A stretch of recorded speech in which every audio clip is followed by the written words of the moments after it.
Bienvenue dans cette capsule. Ensemble, on va voir les stocks. Comment gérer les stocks en comptabilité? Quelles sont les différentes méthodes? Donc, on a cet exemple-ci qu'on va devoir résoudre avec les deux méthodes. Et il faut savoir qu'il y a le stock initial en unité et en valeur monétaire. Il y a les achats en unité et en valeur monétaire. On va voir le coût des marchandises vendues en unité et valeur monétaire et le stock final en unité et en valeur monétaire. Les différentes méthodes, on a le coût moyen pondéré, PEPS, premier entrée, premier sortie, ou first in, first out, les coûts propres, coûts spécifiques, et même les dernières entrées, dernières sorties. Ce sera les mêmes principes. Donc, la formule, généralement, on aura stock initial, qu'on va noter SI, plus achat, qu'on va noter A. Ça va nous donner ce qu'on va appeler les biens disponibles à la vente, moins le coût des marchandises vendues, ça va nous donner le stock final. Donc, c'est ça en fait le principe. Donc, il y a en unité, par exemple, si le stock initial, on avait deux lots, il faut lister les unités de ce lot, du premier lot, les unités et leur coût unitaire. Et on met leur montant. Donc, il y a eu plusieurs achats. On note les achats, leur coût unitaire et le montant. Achat de les unités, le coût unitaire, le montant, etc. Ça nous donne donc les biens disponibles à la vente. On a toutes les unités qui étaient disponibles à la vente et le montant total des unités disponibles à la vente. Donc, le coût des marchandises vendues, on met juste les marchandises vendues. Donc, il faut lister chaque marchandise qui a été vendue et chacun de ses coûts. Donc, le coût de celui-ci, le coût de celui-ci, le coût de celui-ci, le coût de celui-ci. Et on va donner donc le montant total. Ça nous donne donc le stock final. Dans le stock final, on peut aussi avoir plusieurs types d'unités et plusieurs types de co-unités. Ça nous donne également le montant total. On va faire avec des exemples, ça sera très facile. Donc, les formules qu'on a, c'est juste stock initial plus achat moins vente. Ça nous donne le stock final. Donc, quand ça, c'est ça, en unité et en valeur. Donc, si on veut stock initial plus achat moins stock final, ça nous donne les ventes. Très bien. Donc, voilà les deux principales formules que vous aurez besoin. Si, par exemple,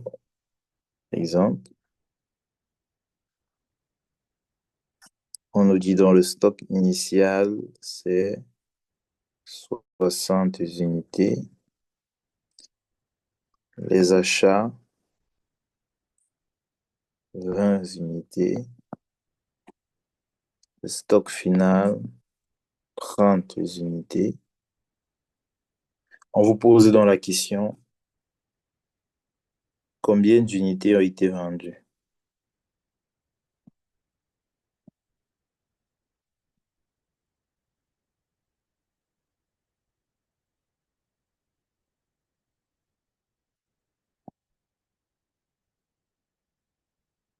Ça va simplement nous donner 60 plus 20 moins 30.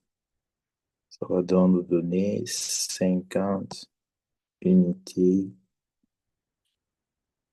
vendues. Donc, c'est ça. Reprenons notre exemple. Donc,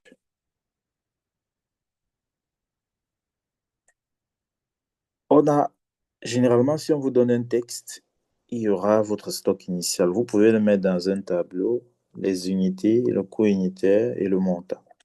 Vous aurez les différents achats. Et soit on va vous donner les ventes, soit on va vous donner le stock final. Donc, le stock final, ici, on a dit 20 unités.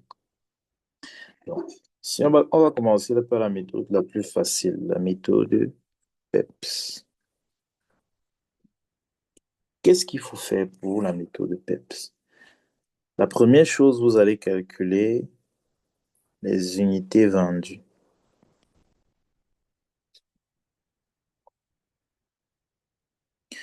Donc, on sait que on a avec 15 en stock initial. Les achats, on a 40 plus 15. Tout ça donné 70.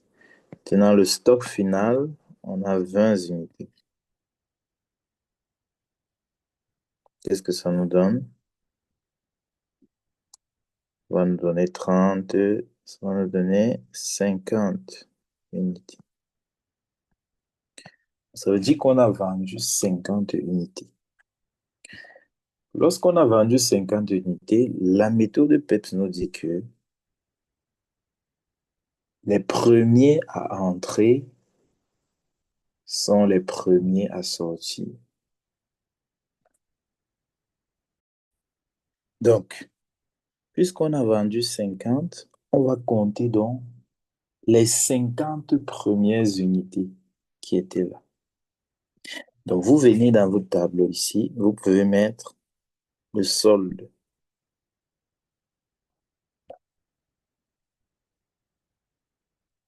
C'est 50 premières. Je commence toujours par mon stock initial. Donc, 15.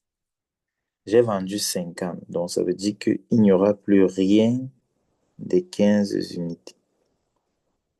Solde, je mets quantité, je mets coût unitaire et je mets montant. Donc, il n'y aura plus rien des 15. Donc, fois 20, ça va me donner 0. Ensuite, ça veut dire que je fais donc 50 moins 15. Ça veut dire que j'ai vendu encore 35 unités. Ici, donc, c'est 40. Mon premier achat, c'est 40. Et on me dit que j'ai vendu 35 unités. Donc, dans les 40 là, j'enlève 35. Il va me rester 5 unités.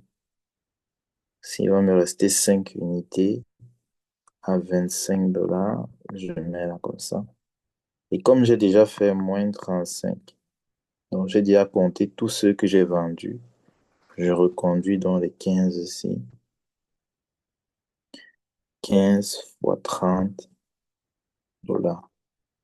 Et lorsque vous allez faire le total du solde, ça doit toujours vous donner les 20 unités. Les mêmes 20 unités. Donc, il faut retrouver chacune des 20 unités que vous avez vendues. Donc,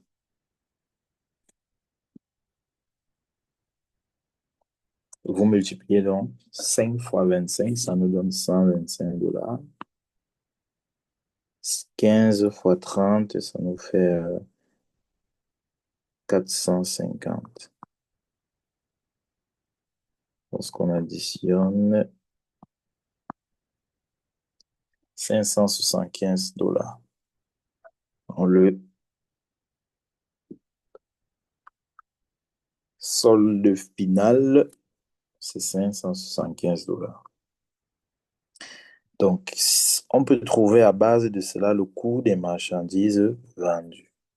On sait que pour pouvoir trouver le coût des marchandises vendues, c'est simplement le stock initial en montant, c'est-à-dire en valeur, plus les achats en montant, moins le stock final en montant. On sait que les deux ici nous donnent 1 750 $ moins 575 $. Alors, le coût des marchandises vendues,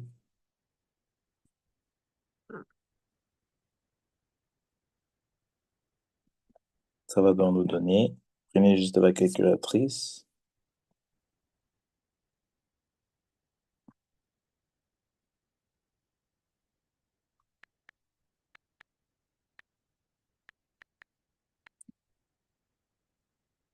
donc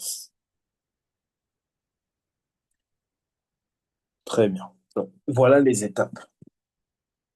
Si vous voulez retrouver le même montant, vous venez simplement ici à côté, vous mettez vente.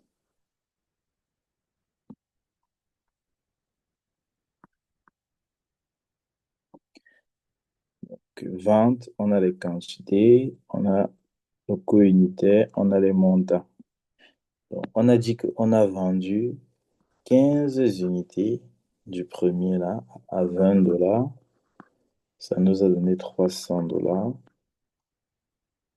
On a vendu également 35 unités de ce deuxième à 25 $. Ça nous a donné combien? 35 fois 25, ça nous donne 875.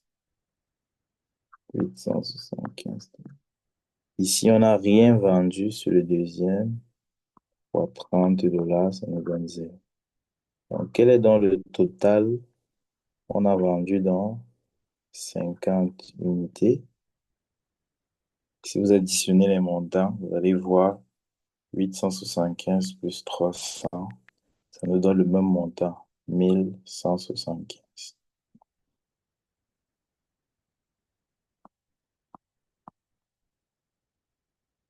C'est tout. Donc, voilà comment vous faites. On va faire la méthode de PEPS.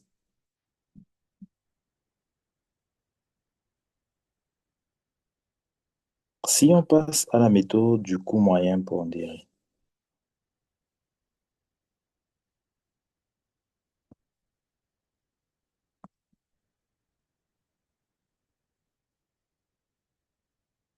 coût moyen pondéré.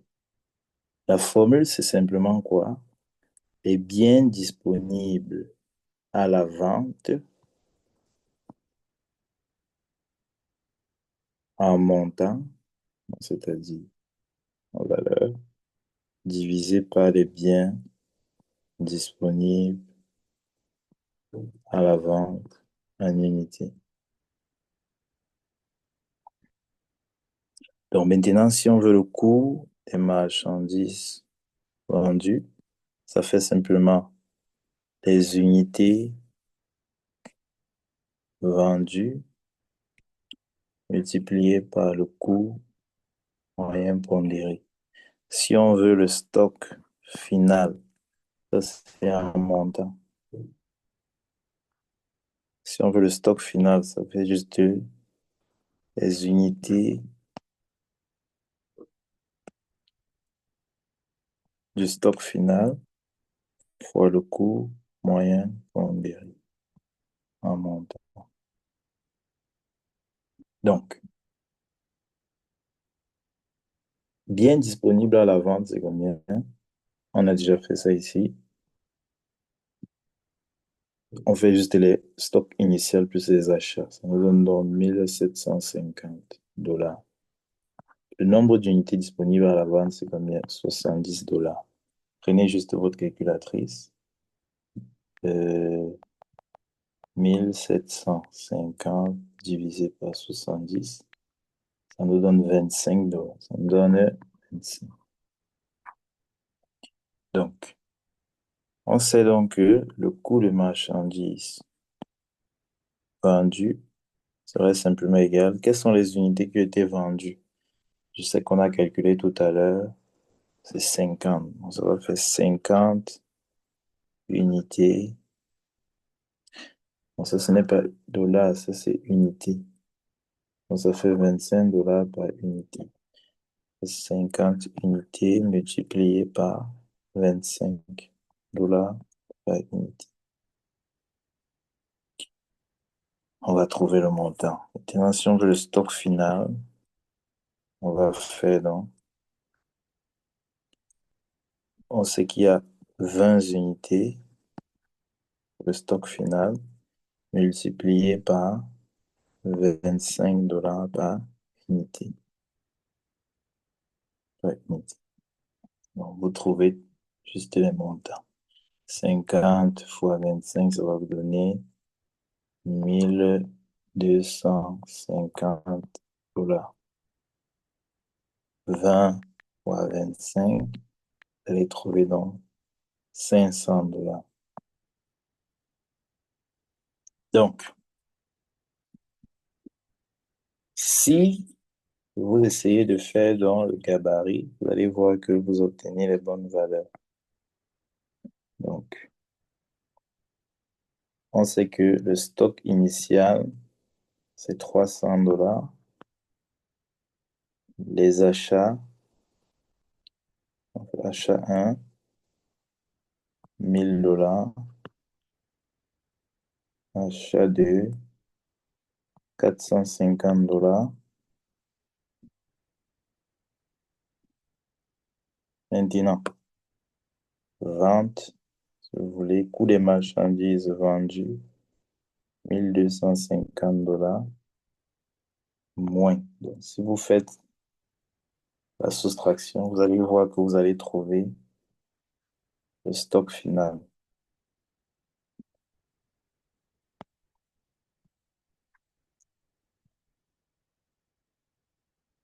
Donc, si vous faites 1750 moins 1250, ça va vous faire donc 500 dollars.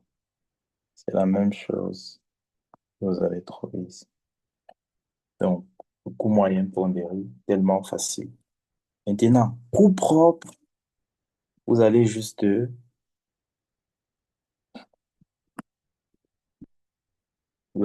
tracer un tableau comme ça. Donc, coût propre, bien coût spécifique. Est-ce que je dois y aller? Je dois rapidement faire ça. Donc, vous allez venir ici, vous allez mettre vente. Vous mettez également quantité, coût unitaire et montant. Vous tracez, vous mettez solde, quantité, coût unitaire et montant. Donc, vous essayez de tracer ça comme ça. Vous essayez de tracer ça comme ça. Essayez de tracer ça comme ça. Essayez de tracer ça comme ça. Vous essayez de tracer ça comme ça.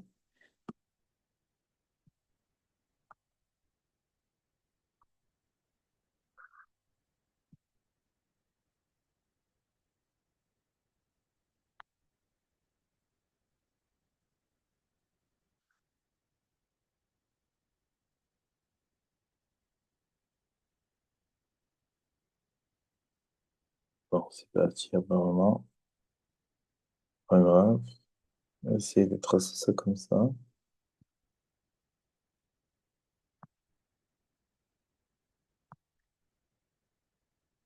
Donc, on peut vous dire que on a vendu 5 unités du stock initial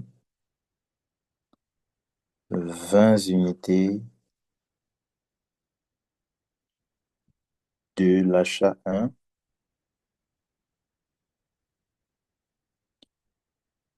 et, bon là ça fait 25. Euh, non, disons 25 unités de l'achat 1, fait là,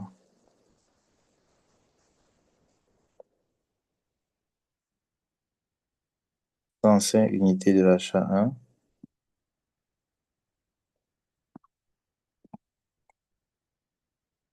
et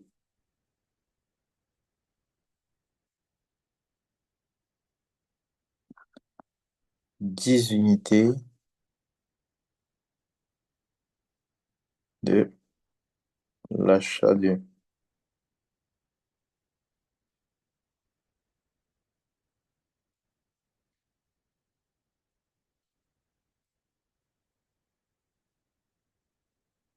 Donc, tout ce que vous avez à faire, c'est juste venir remplacer chacun. On a vendu 5. Ça veut dire qu'il reste combien?